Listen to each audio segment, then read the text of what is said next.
c'est la période la plus optimale pour le déclencher. C'est ce que nous avons fait. Rien n'est improvisé.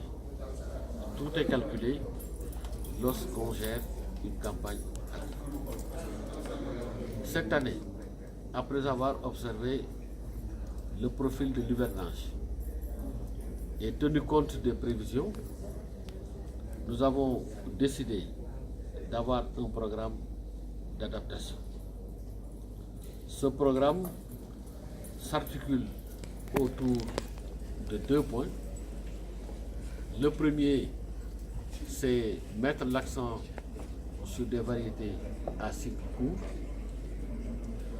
Le deuxième, c'est mettre l'accent sur des spéculations tolérantes au stress hydrique. Ce qui nous a permis de retenir les spéculations suivantes: le niébé, sésame, pastèque, manioc, sorgho. En fonction des zones où on a constaté un déficit, on va faire une répartition de ces spéculations agricoles en tenant compte bien sûr des conditions agroécologiques au niveau de chaque zone.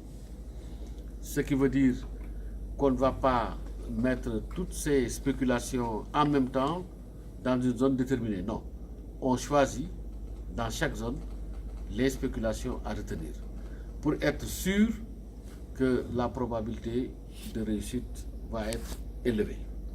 Ce programme va coûter 7 milliards et on attend une valeur brute, la production de l'ordre de 105 milliards.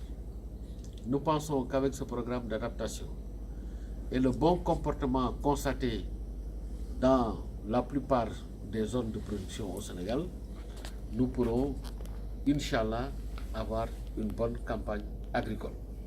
Pour que l'agriculture continue de jouer un rôle pivot dans le cadre du renforcement de notre économie nationale grâce à une contribution plus significative du secteur agricole dans la constitution de notre PIB.